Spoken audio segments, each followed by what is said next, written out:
Yes, good morning, students.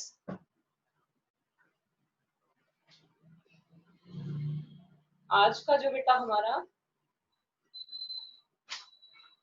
Chapter है read की हड्डी।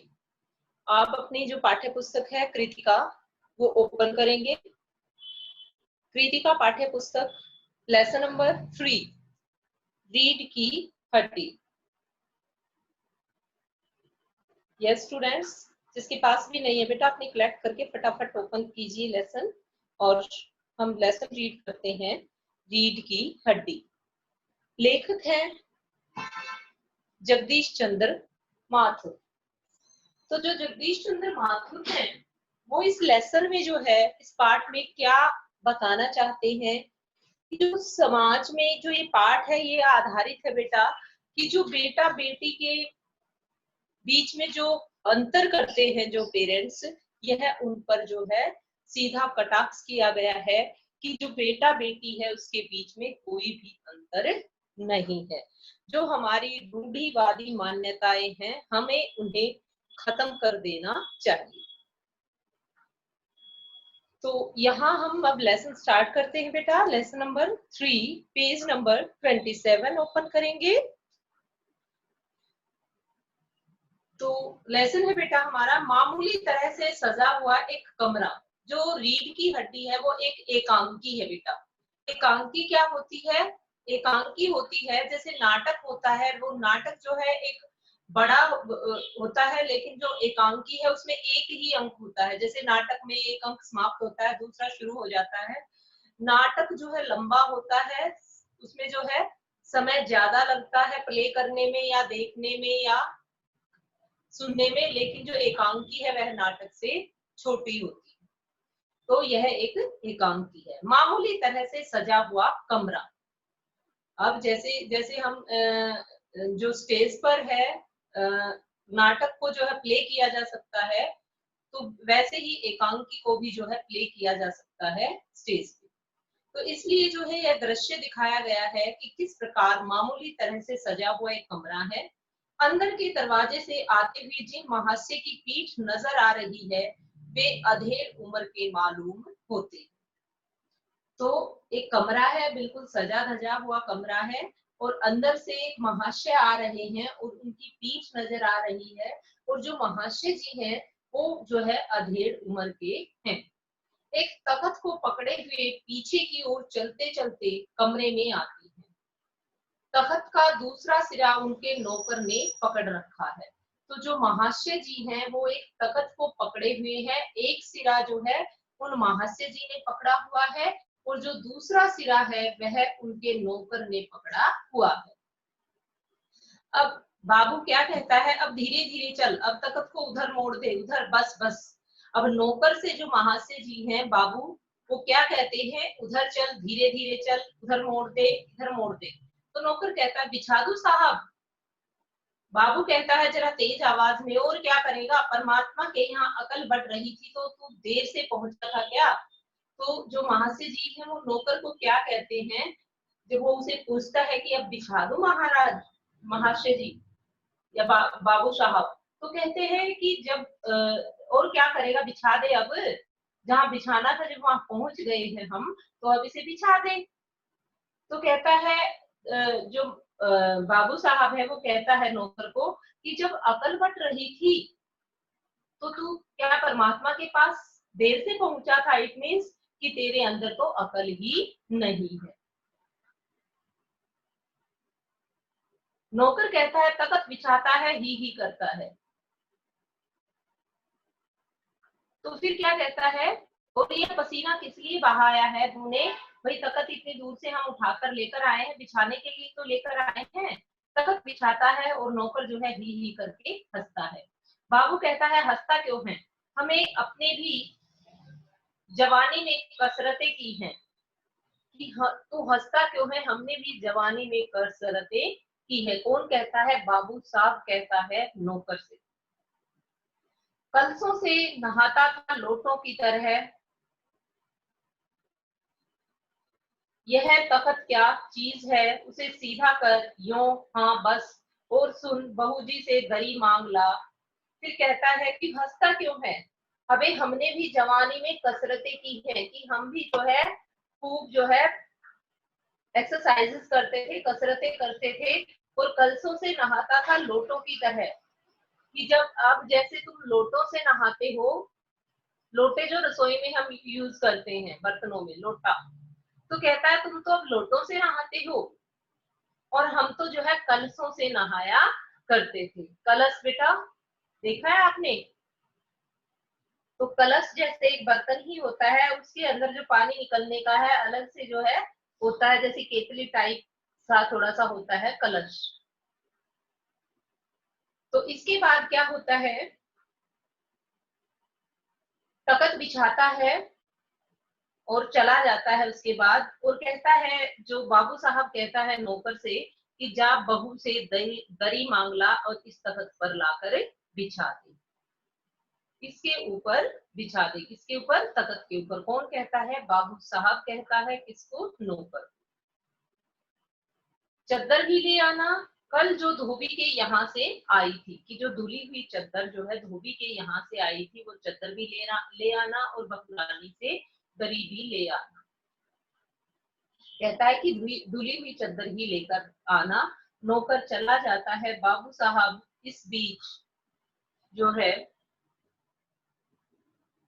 में मेज पोस्ट ठीक करते हैं।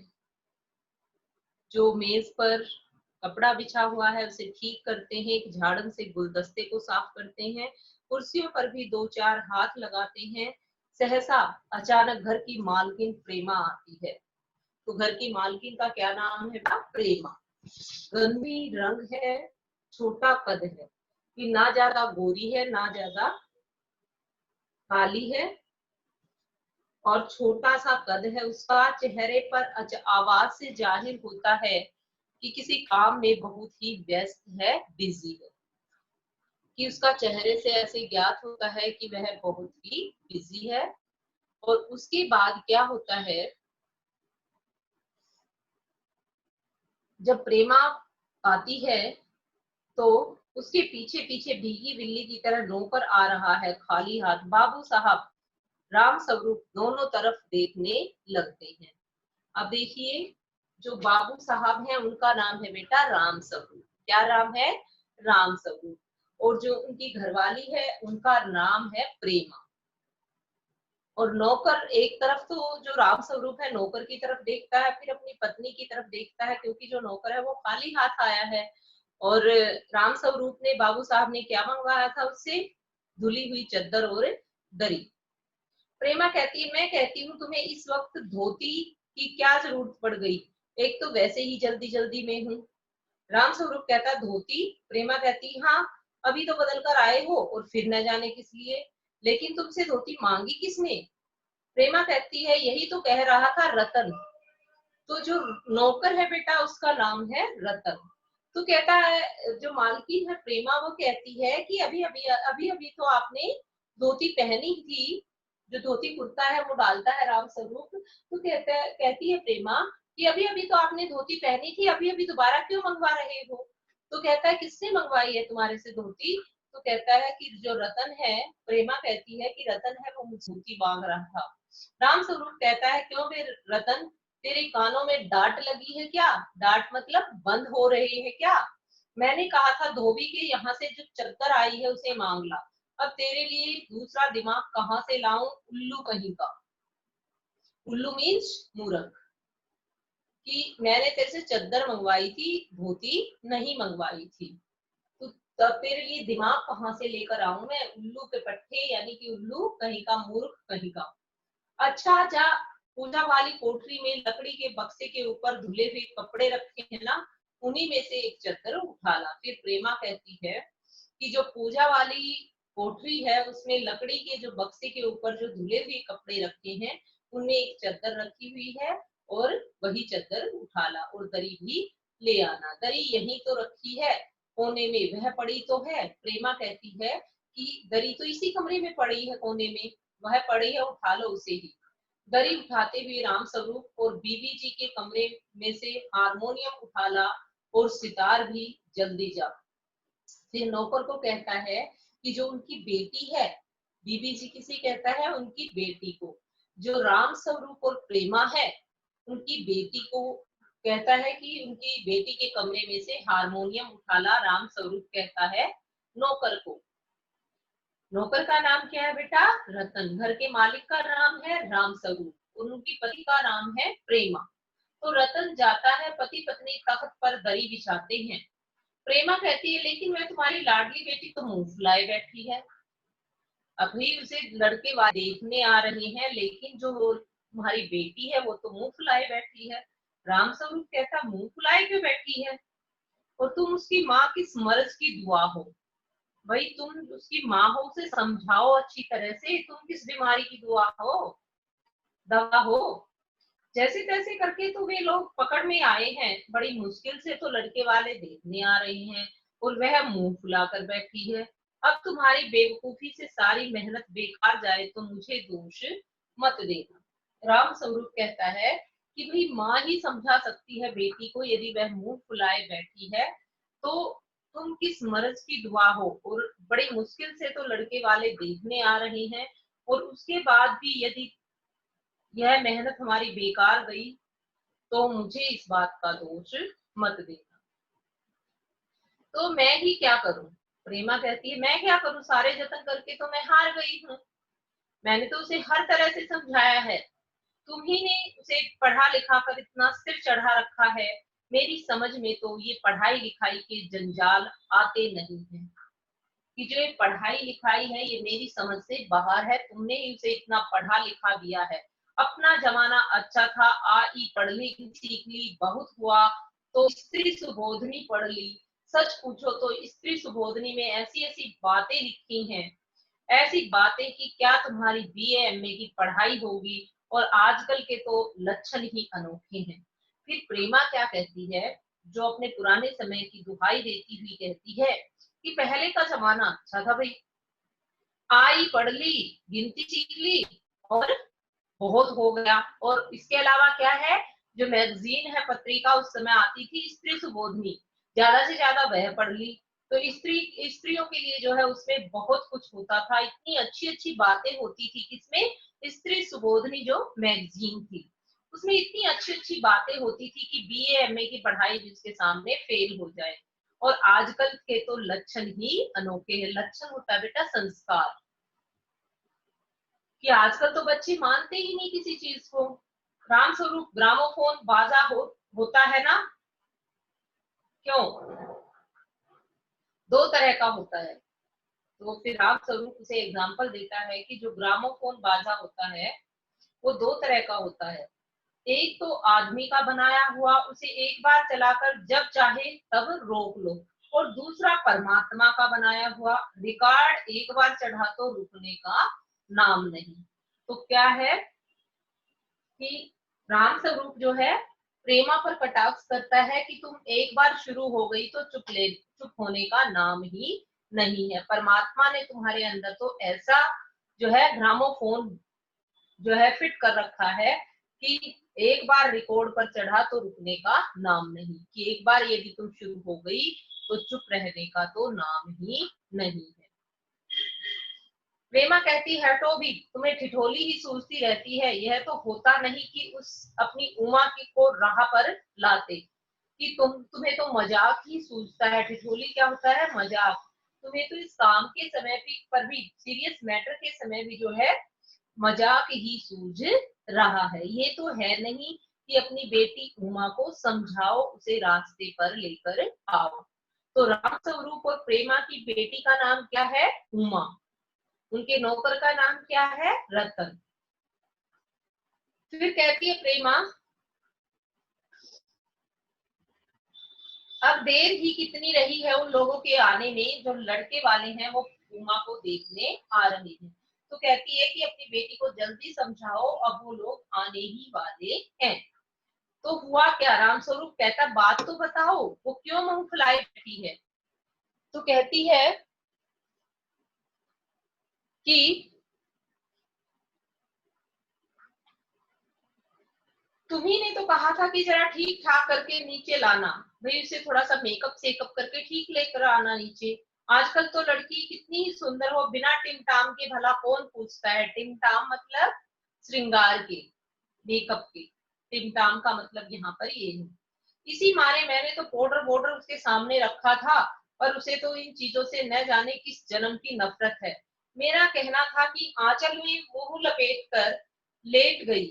मैंने जब उसे कहा कि बेटा थोड़ा सा अपने आप को अच्छे ढंग से कर ले, मेकअप वगैरह कर ले थोड़ा सा, तो वह जो है अपने दुपट्टे में मुंह लपेट कर लेट गई।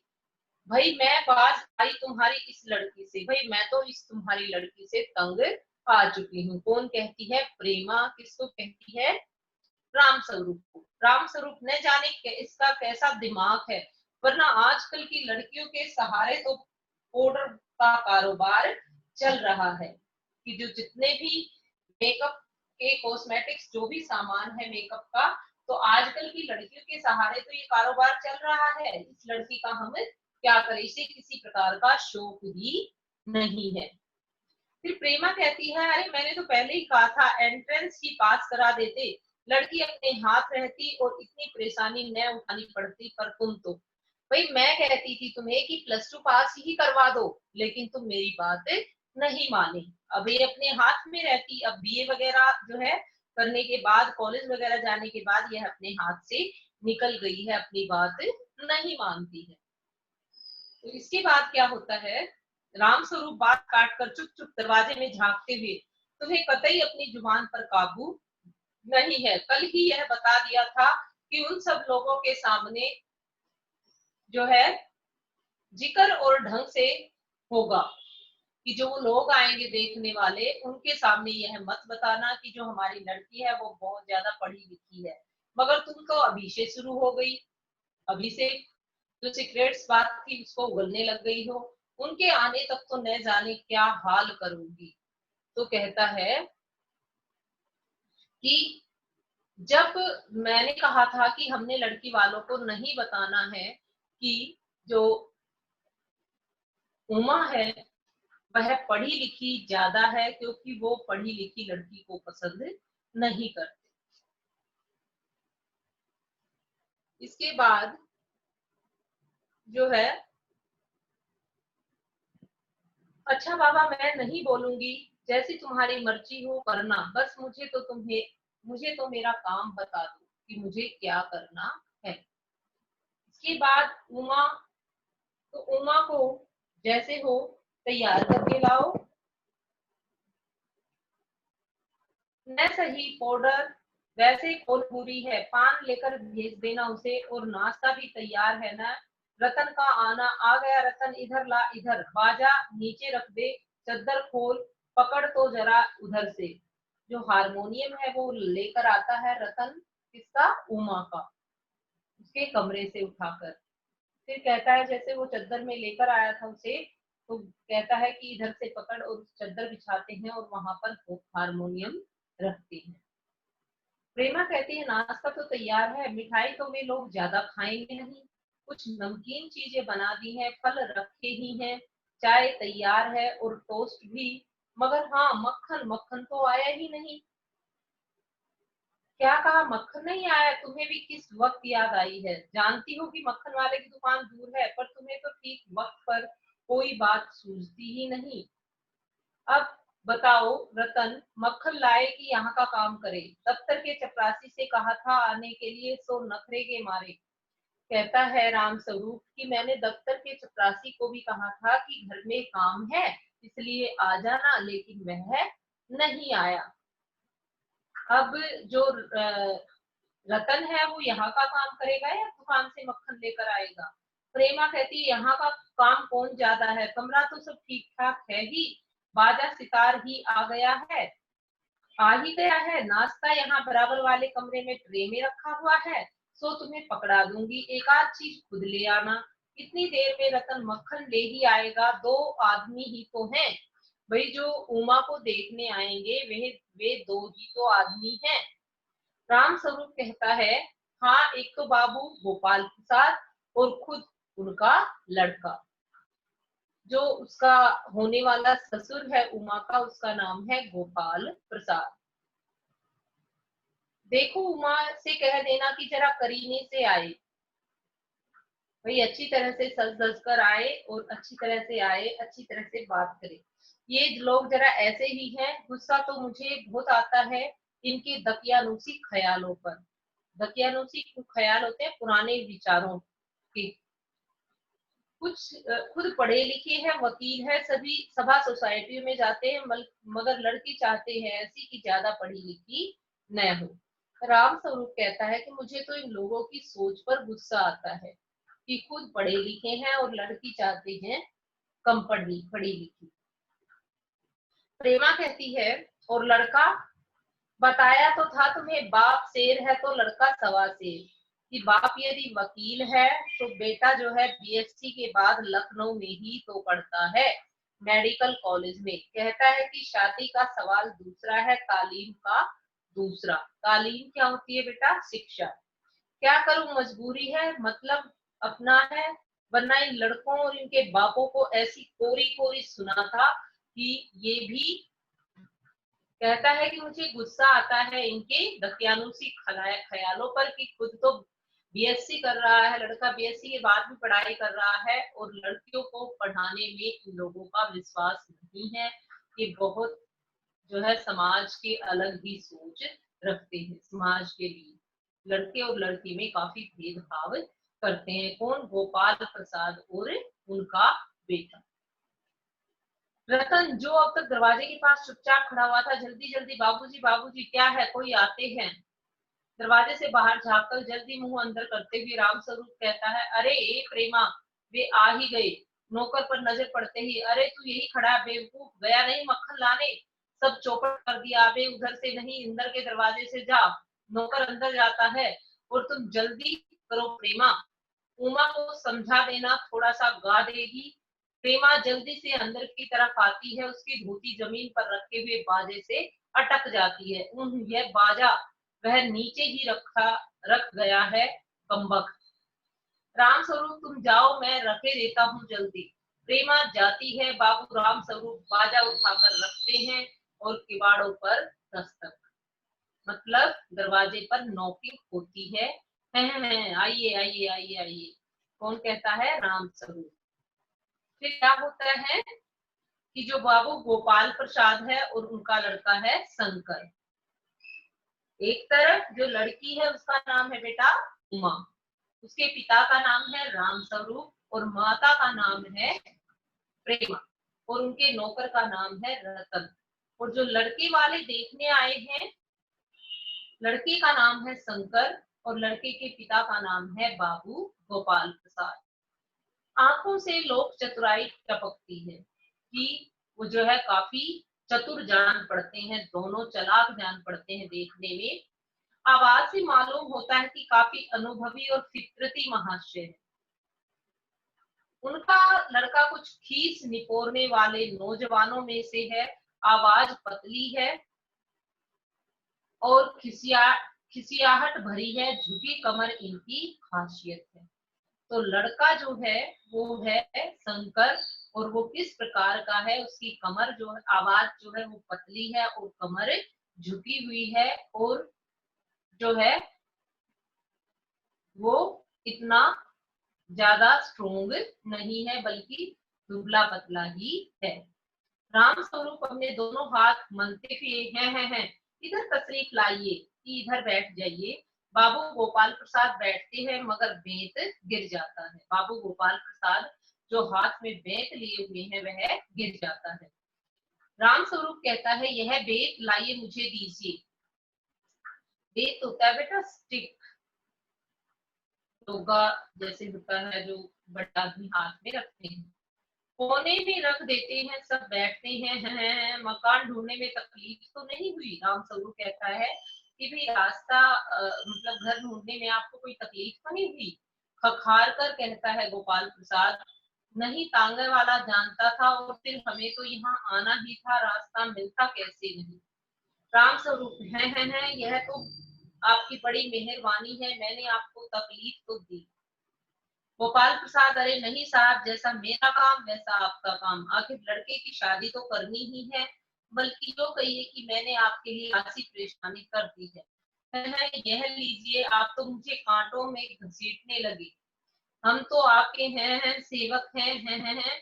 थोड़ी देर बाद लड़के की ओर मुखातिब होकर, और कहिए शंकर बाबू कितने दिनों की छुट्टियां हैं। राम स्वरूप अब शंकर से पूछता है कि और कहिए शंकर बाबू, अब कितने दिन की छुट्टियां हैं। शंकर कहता है जी कॉलेज की तो छुट्टियां हैं,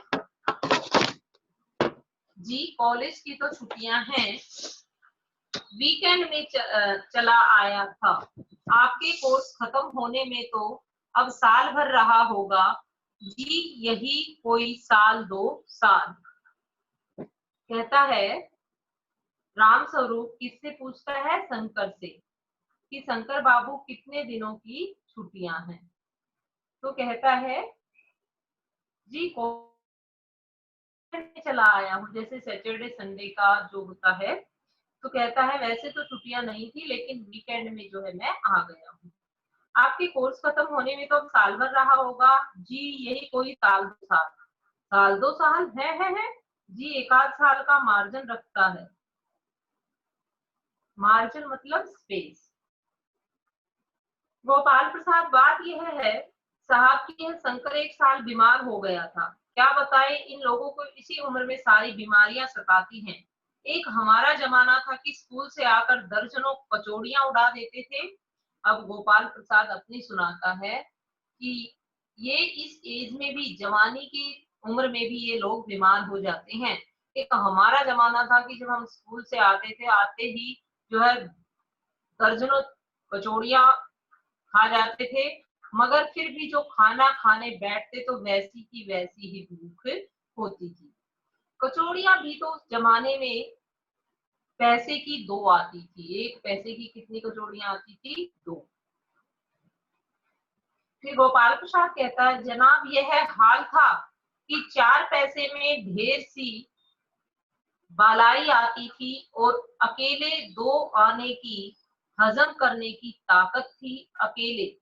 और अब तो बहुतेरे खेल वगैरह भी होते हैं स्कूल में। तब न कोई वॉलीबॉल जानता था, न टेनिस, न बैडमिंटन। बस कभी हॉकी या क्रिकेट कुछ लोग खेला करते थे, मगर मजाल की कोई कह जाए कि यह लड़का कमजोर है। शंकर और राम स्वरूप जो है खीसे निपोरते हैं। शंकर और जो है राम स्वरूप अपनी पुरानी बातें करते हैं, और अपने आप को वे पुराने जमाने को आज के जमाने से अच्छा बताते हैं। अपनी डींगे हाँकते हैं दोनों। राम स्वरूप, जी हाँ, उस जमाने की तो बात ही दूसरी थी। है। गोपाल प्रसाद जोशीली आवाज में, पढ़ाई का यह हाल था कि एक बार कुर्सी पर बैठे कि 12 घंटे की सीटिंग हो गई। 12 घंटे जनाब, मैं सच कहता हूँ कि उस जमाने का मैट्रिक भी वह अंग्रेजी लिखता था फर्राटे की आजकल के एमए भी मुकाबला नहीं कर सकते। जी हाँ, यह तो है ही, राम स्वरूप कहता है। गोपाल प्रसाद, माफ कीजिएगा बाबू, राम स्वरूप, उस जमाने की जब याद आती है अपने को जब्त करना मुश्किल हो जाता है। राम स्वरूप, है जी हाँ, वह तो रंगीन जमाना था, रंगीन है। शंकर भी ही करता है। एक साथ अपनी आवाज और तरीका बदलते हुए गोपाल प्रसाद, अच्छा तो साहब बिजनेस की बातचीत हो जाए, भाई जिस काम के लिए हम आए हैं उसकी बात हो जाए। तो शादी विवाह को क्या मानता है गोपाल प्रसाद, एक बिजनेस कहता है। राम स्वरूप चौंक कर, बिजनेस बिजनेस, ओ अच्छा, लेकिन जरा नाश्ता तो कर लीजिए, उठते हैं। यह सब आप क्या तकल्लुफ करते हैं भाई, नाश्ते की जो है क्यों तकलीफ लेते हैं, पहले जिस काम के लिए आए हैं वह हो जाए। तो जो गोपाल प्रसाद है वो शादी को क्या कहता है, विवाह को एक बिजनेस मानता है।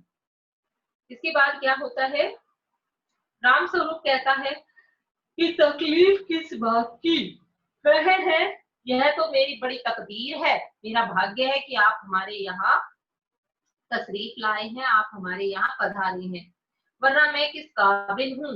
माफ कीजिएगा, जरा अभी हाजिर हुआ, अंदर जाते हैं। थोड़ी देर बाद दबी आवाज में, आदमी तो भला है, मकान से है भी बुरी नहीं थी, पता चले लड़की कैसी है। अब रामस्वरूप तो चला जाता है नाश्ता वगैरह लेने, तो दोनों पिता और पुत्र बातें करते हैं। गोपाल प्रसाद कहता है कि आदमी तो भला जान पड़ता है और घर वगैरह भी ठीक है, पता नहीं लड़की कैसी होगी। कुछ खूंखार कर इधर उधर देखता है, क्यों क्या हुआ? गोपाल प्रसाद कहता है शंकर कुछ नहीं। झुककर क्यों बैठते हो? गोपाल प्रसाद कहता है भी तुमने कमर नीचे क्यों की हुई है, झुककर क्यों बैठे हुए है? ब्याह तय करने आए हो, कमर सीधी करके बैठो। तुम्हारे दोस्त ठीक कहते हैं कि शंकर की बैकबोन, बैकबोन मतलब रीढ़, तुम्हारे दोस्त ठीक कहते हैं कि जो शंकर है उसकी बैकबोन झुकी हुई है। आखिर आप माने नहीं। गोपाल प्रसाद कहता है जब वो नाश्ता लेकर आता है रामस्वरूप, कि आखिर आप माने नहीं, चाय प्याले में डालते हुए हैं आपकी विलायती चाय पसंद है या हिंदुस्तानी? तो ये आपको कौन सी चाय पसंद है, विलायती चाय पसंद है या हिंदुस्तानी चाय पसंद है? तो गोपाल प्रसाद नहीं नहीं, मुझे आधा दूध और आधी चाय दीजिए और जरा चीनी ज्यादा डालिएगा। मुझे तो भाई यह नया फैशन पसंद नहीं। एक तो वैसे ही चाय में पानी काफी होता है और फिर चीनी भी नाप के लिए डाली जाए तो जायका ही क्या रहेगा भाई, स्वाद ही क्या आएगा। पहले तो पानी ज्यादा डाल देते हैं, फिर चीनी भी कम डालते हैं। जो आज की विलायती चाय है वह मुझे अच्छी नहीं लगती। है कहते हो तो आप सही है, राम स्वरूप कहता है। मतलब जो राम स्वरूप है वह भी गोपाल प्रसाद की हर बात में हाँ मिलाता है, क्योंकि उसका तो लड़की थी, उसकी तो लड़की का मामला था भी, उसने तो हाँ में हाँ मिलानी ही थी। फिर प्याला पकड़ाता है चाय का राम स्वरूप गोपाल प्रसाद को, शंकर पुकार कर सुना है सरकार अब ज्यादा चीनी लेने वालों पर टैक्स लगाएगी। गोपाल प्रसाद चाय पीते हुए, सरकार जो चाहे सो कर ले, पर अगर आमदनी करनी है तो सरकार को बस एक टैक्स लगाना चाहिए। शंकर को प्याला पकड़ाते हुए, वह क्या? खूबसूरती पर टैक्स। गोपाल प्रसाद कहता है कि सरकार को अगर टैक्स लगाना चाहिए तो खूबसूरती पर लगाना चाहिए। राम स्वरूप और शंकर हंस पड़ते हैं। मजाक नहीं साहब, यह ऐसा टैक्स है जनाब की दिन वाले चू भी न, की जो टैक्स है वो देने वाले चू भी न करेंगे। बस शर्त यह है कि हर एक औरत पर यह छोड़ दिया जाए कि वह अपनी खूबसूरती के स्टैंडर्ड के माफिक अपने ऊपर टैक्स तय कर ले, फिर देखिए सरकार को कैसी आमदनी बढ़ती है। कहता है राम गोपाल की अगर टैक्स लगाना है तो सरकार को किस पर लगाना चाहिए? खूबसूरती पर। और औरतों को कह देना चाहिए कि जितनी वो सुंदर हैं उसके हिसाब से टैक्स पे करें, फिर देखिए कि सरकार की जो आमदनी है वो कितनी बढ़ जाएगी। राम स्वरूप जोर से हंसते हुए, वाह वाह क्या खूब सोचा आपने, वाकई आजकल ये खूबसूरती का सवाल भी बेढंग हो गया है। हम लोगों के जमाने में तो यह कभी उठता भी न था। तस्त्री गोपाल प्रसाद की तरफ बढ़ाते हुए, तस्त्री में प्लेट लीजिए। समोसा उठाते हुए, कभी नहीं साहब कभी नहीं। शंकर की तरफ मुखातिब होकर, आपका क्या ख्याल है शंकर बाबू, किस मामले में? इन्हीं की शादी तय करने में खूबसूरती का हिस्सा कितना होना चाहिए? गोपाल प्रसाद बीच में ही, यह बात दूसरी है बाबू राम स्वरूप, मैंने आपसे पहले भी कहा था लड़की का खूबसूरत होना निहायत जरूरी है। कैसे भी हो, चाहे पाउडर वगैरह लगाए चाहे वैसे ही, बात यह है कि हम आप मान भी जाएं मगर घर की औरतें तो राजी नहीं होती। आपकी लड़की तो ठीक है भाई, आपकी लड़की सुंदर तो है। राम स्वरूप, जी हाँ वह तो अभी आप देख लीजिएगा। देखना क्या, जब आपसे इतनी बात हो चुकी है तब तो यह रस्म ही समझिए। हाँ हाँ, यह तो आपका मेरे ऊपर भाई एहसान है। और जायचा तो मिल ही गया होगा, जायचा जन्म पत्री।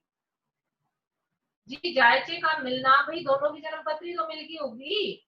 तो क्या कहता है, जायचे का मिलना क्या मुश्किल बात है, ठाकुर जी के चरणों में रख दिया, बस खुद ब खुद मिला हुआ समझिए साहिब। यह ठीक कहा आपने, बिल्कुल ठीक, थोड़ी देर रुककर, लेकिन हाँ, यह जो मेरे कानों में भनक पड़ी है, यह तो गलत है ना, चौंक कर क्या। वह पढ़ाई लिखाई के बारे में, जी हाँ, साफ बात है साहब, हमें ज्यादा पढ़ी लिखी लड़की नहीं चाहिए। मेम साहब तो रखनी नहीं, कौन भुगतेगा उसके नखरों को। बस हद से हद मैट्रिक पास होनी चाहिए, क्यों शंकर। गोपाल प्रसाद कहते हैं कि हमें नहीं ज्यादा पढ़ी लिखी बहू चाहिए, हमने उसे मेम साहब नहीं लगाना, कौन भुगतेगा उसके नखरे, हमें तो सिर्फ 10वीं पास बहू चाहिए। जी हाँ, कोई नौकरी तो करानी नहीं है हमें, नौकरी का तो कोई सवाल ही नहीं उठता। गोपाल प्रसाद कहता है, और क्या साहब, देखिए कुछ लोग मुझसे कहते हैं कि जब आपने अपनी लड़की को बीए एमए तक पढ़ाया है, भैया अपने लड़के को आपने बीए एमए तक पढ़ाया है, तब उनकी बहुएं भी ग्रेजुएट लीजिए। भला पूछिए उन कल के ठेकेदारों से कि क्या लड़कों की पढ़ाई और लड़कियों की पढ़ाई एक बात है। अरे मर्दों का तो काम है ही पढ़ना और काबिल होना, अगर औरतें भी वही करने लगी, अंग्रेजी अखबार पढ़ने लगी और पॉलिटिक्स वगैरह पर बहस करने लगी, तब तो हो चुकी गृहस्थी। जनाब, मोर के पंख होते हैं मोरनी के नहीं, शेर के बाल होते हैं शेरनी के नहीं। तो यहाँ जो गोपाल प्रसाद है, वह स्त्री और पुरुषों के बीच में बहुत अंतर समझता है और कहता है कि जो पुरुष है, पुरुष प्रधान समाज है हमारा, और जो पुरुष है वह तो पढ़ने और काबिल बनने के लिए ही पैदा होता है, उसका तो काम ही यही है। 36 पेज बेटा हमारा कंप्लीट हो चुका है। नेक्स्ट लेक्चर में हम 37 पेज से पढ़ेंगे।